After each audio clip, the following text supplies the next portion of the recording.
If everybody is confrontational, what will Nigeria look like? So much Omoyele is always confrontational. He's always on the street. He wants to call out for protest. Some activists argue that confrontation is necessary to make change impossible to ignore.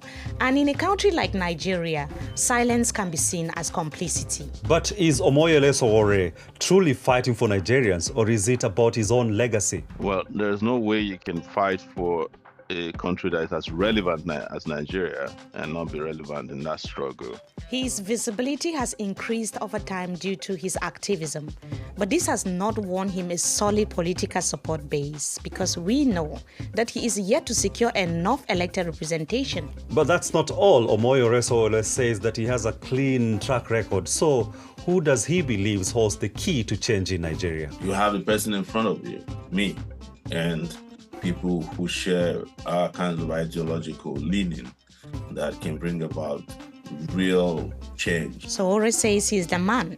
He's also seen by many as Nigeria's fearless activist. But the big questions are, what real change has his activism brought so far? And how long can he keep on pushing if the changes that he desires are never materializing? That is the topic of discussion today. Yes, we are here again under the Baobab, and my name is Mimi Mefoneo. And Mimi Mefoneo is with me, Giorgio Kachi. We bring Africa's complex stories closer to you by making them personal under this show. And it happens every Friday of the week. We sit down here to talk with policymakers, politicians, activists, leaders from across Africa. So please, subscribe to our YouTube channel and be part of this conversation. Of course, be part of the conversation. And today we have Omoyele Sowore, a human rights activist, pro-democracy campaigner, and former presidential candidate from Nigeria. And that is Sowore. You Yes. know, George, Yes. he started activism 30 years ago. I think I was about 6 years old Yeah. when he started activism.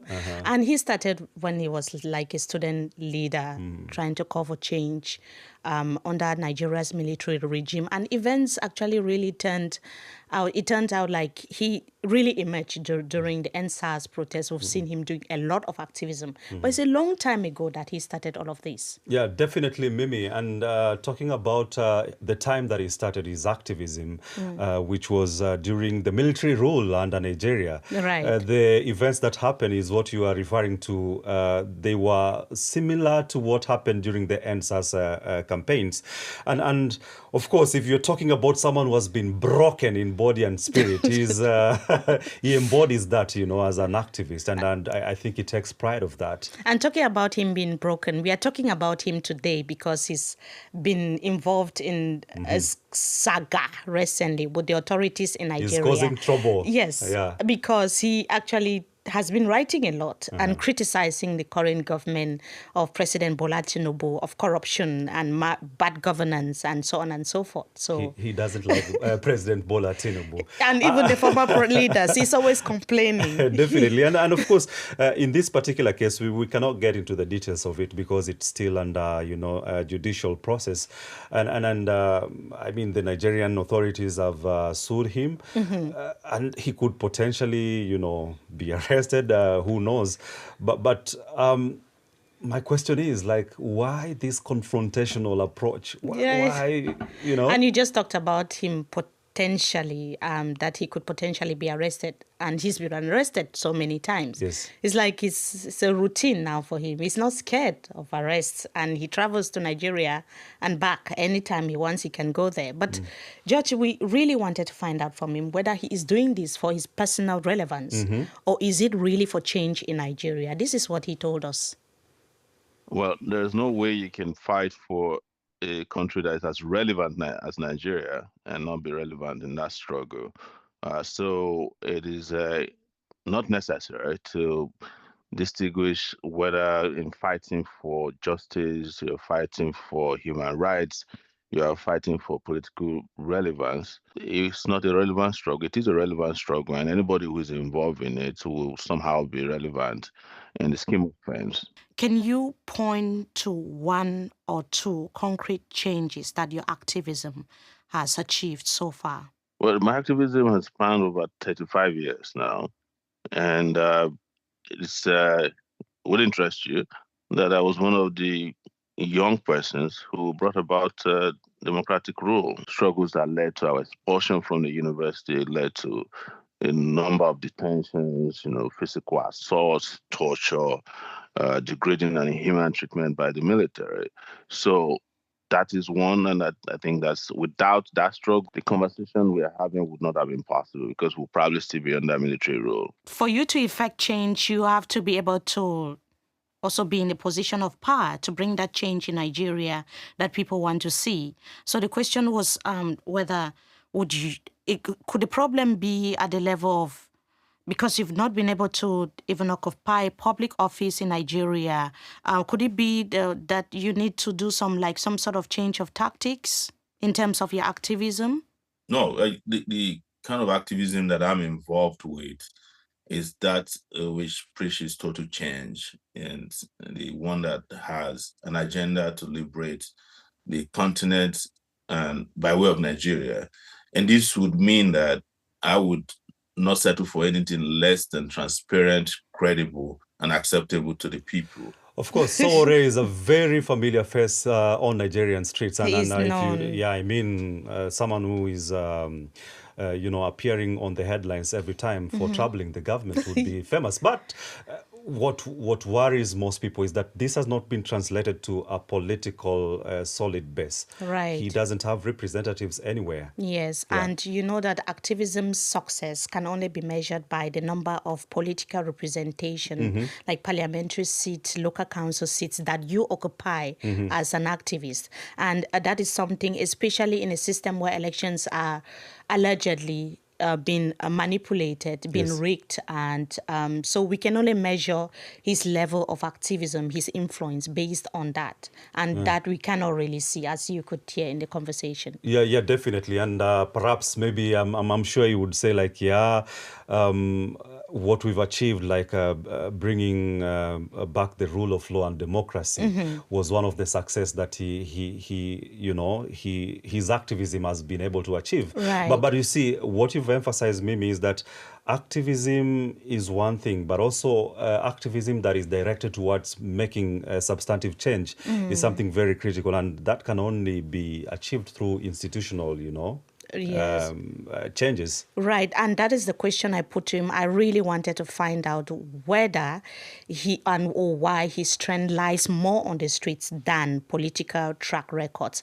And this is what he told me. The change that ended apartheid started from the street. The changes that you saw in America that ended white supremacy was carried out on the street. The one that gave women rights to vote, Black people the rights of political freedom start from the streets. So you cannot ignore the streets. So I did not join partisan politics until 2018. And after I participated in election in 2019, I was arrested. I was detained for 5 months. I was restricted to the city of Abuja, the Federal Capital Territory, for 5 years. And I've been arrested twice this year. And by the time we are done with this conversation, I might be back in court. I might also be rearrested or sent to prison by the Nigerian government. That is the nature of pro-democracy and political struggle that I'm waging. What kind of change after so many years do you really want to see in Nigeria? Is it just to conscientize the people on the streets, doing the protests on the streets, activism on the streets, and telling the people things are not going well in our country, in Africa, or you really want to bring about institutional change? I want to see revolutionary change where Africa, particularly Nigeria, becomes a place where you can be proud of your nation, where we reduce corruption to the lowest amount, where you do not have the kind of political shenaniganism that has become the order of the day, where elections are not brazenly rigged. I used to hate politicians, and I hate to refer to myself as a politician because it's another name for dishonesty, honestly, in Nigeria. So are you saying that we shouldn't trust you? Because you are a politician. I describe myself more as a political activist.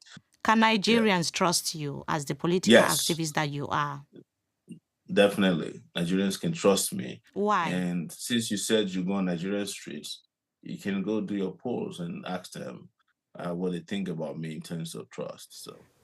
Of course, we had to go to Nigeria and ask the Nigerians what they think about Sowore. Evidently. But Yeah. George, Yes. if I just wake up today and I tell you I want to run for post of president Yeah.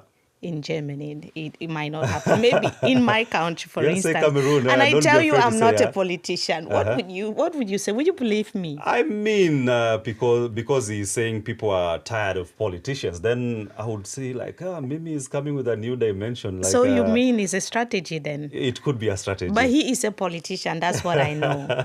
You talked about us hitting the streets of Nigeria, because Yes. that's what we do here under the Baobab. We have a community back home in Africa, a very big, huge community, and we can see all your shout-outs in the comment section, especially when we go to Nigeria. It's always heated in the comment section. Definitely. Because that is where we have our eyes and ears, George. Yes, but the bigger question lingers. Is Sowore's activism for the people or for personal gain? Let us hear the thoughts of Nigerians on the streets, and they were speaking to Chinaza Jennifer Samuel, who is our correspondent in Lagos and Abuja. I feel like Sowore should do better. Okay, there are better ways to go about achieving results. Protest is not just the way. It's not the only way. Let him sit down.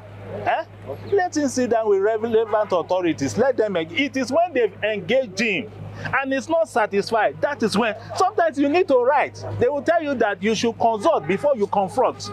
You can't do consultation. It is when consultation fails that confrontation should be the next thing. But start with consultation. Meet together, rub minds together. It is when you are not satisfied you say no. But it's not every time you say, oh we are saying no. We have outgrown that. We are no longer students. But I don't think that Sowore can achieve with these efforts. So your message to him would be what? I advise Sowore to take it easy. If you want to make things done, you cannot change by force. Follow the government, advise the government in a way that is given regarded, not fight the government. Well, I see Sowore as a fellow compatriot. Okay. So, who is always struggling for the betterment of the country. His struggles, he's always coming out, creating awareness, talking to the youth, to the need to wake up and do the right thing. And I see it as, for instance, in a democracy, protest is only legitimate means to express one's frustration. So what he's doing is in order, and I see it as a way of enlightening Nigerians to also do the same. He started this journey since in the early 90s. He has dealt with the military down to this democratic dispensation. So I think for me, despite he might have his own flaws, but then I think he should be a role model. You understand? A moral compass for everybody that wants to have a better country. I voted for him the last time, and I'll still do the same thing, and I'll mobilize for people to vote for him. As somebody who has been yearning for good governance for several years now, so I believe that he will bring his own experience to come to bear in the governance of our country. Clearly diverse perspectives from our Nigerian followers. And if you were to look at it, Mimi, keenly, Sowore has positioned himself against everyone.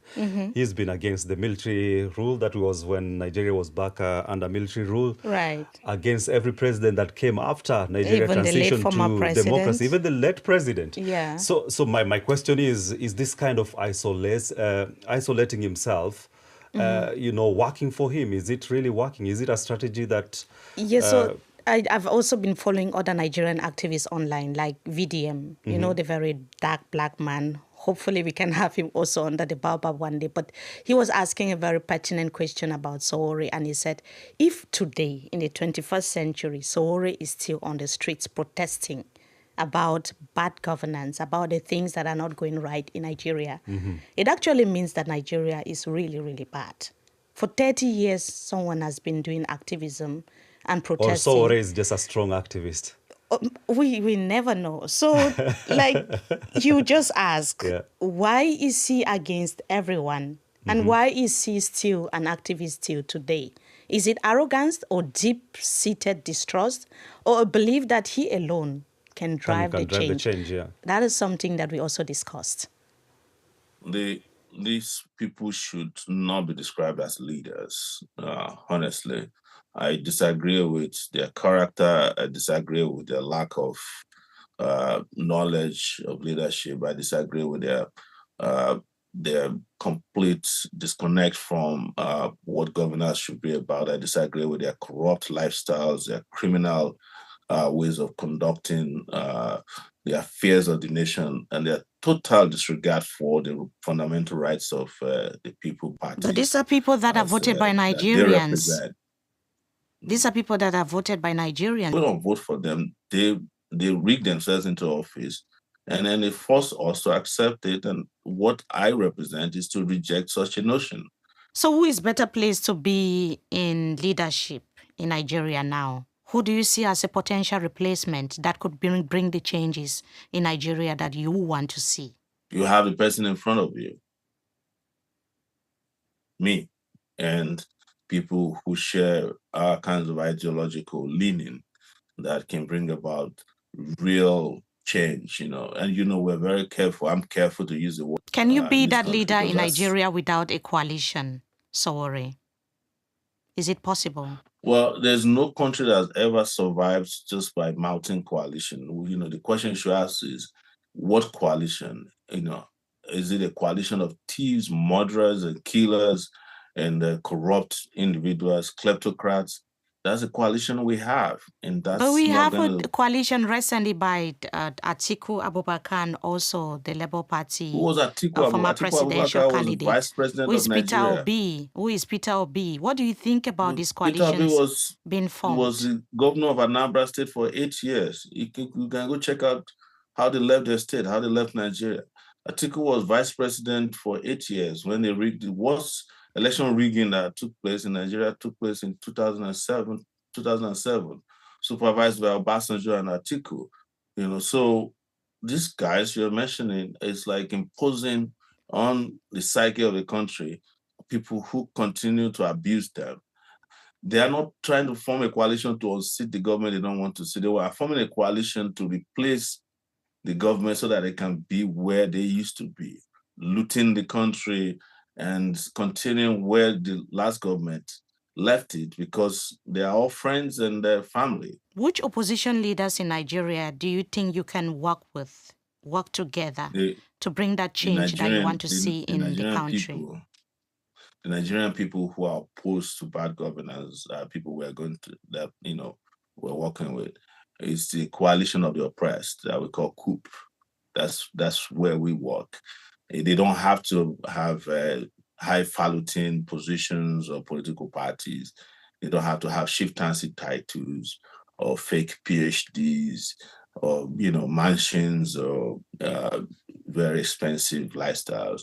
We are more interested in Nigerian people, and whomever is opposed to bad governance is the opposition that we want to work with. Are you saying that the Nigerian opposition cannot be trusted?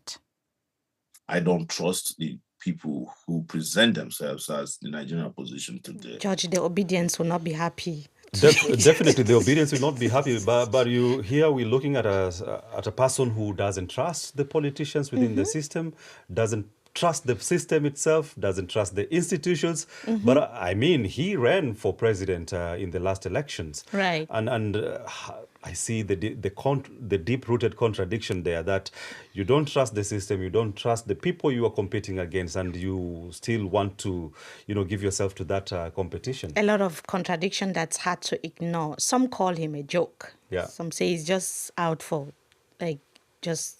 fun. But should political seats even be the yardstick for measuring activism? That's something that we also discussed. But in terms of political relevance or base, well, ask yourself, how many people are registered in Nigeria? 83 million. How many people voted in last election? They claimed 26 million. And what was how they came into power? Probably some 9 million terribly rigged numbers. How many local officials do you have, Mr. Sowore, in Nigeria? What is the political weight that your party holds? The African Action Congress does have elected officials. That's what I want to correct. How many? And I think we have 2 in the northern part of it, and they are off-season elections. but it is because those elections weren't part of the general elections that are badly rigged that happened. These were by-elections in which we came out victorious because they weren't able to do what they do and during the general elections. Just go in and manufacture figures. So That you are is the saying that the conversation that elections I'm are talking. rigged both at the when the presidential elections are taking place and even for local elections? On the days that elections are held in Nigeria for general elections, yes, the elections are rigged. And that is why Nigerian elections are the most contentious in terms of litigation. I don't know anywhere in the world where you go into an election and almost 80 to 90% of candidates go back to court to say, look, I was rigged out of the election. Just 2 local representatives after Yes. 30 years of activism. But he said those who won fair and square. The rest of the election is rigged. But other opposition leaders in Nigeria are also occupying seats. How are they doing it? Good question. Right. So when the discussion gets heated, Yeah. what next? Yeah, so when the discussion gets heated, we normally step aside and get to know our guests from a personal point of view. And that is the rapid fire question segment.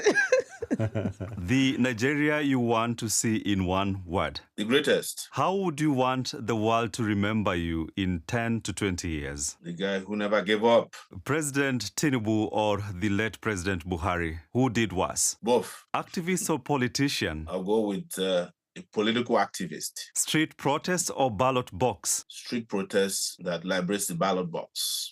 Which one is your biggest legacy, Sahara Reporters or African Action Congress? I would say that I enjoyed Sahara Reporters the most. New York or Lagos? Lagos, any day, because I think that's where Africa DNA is located.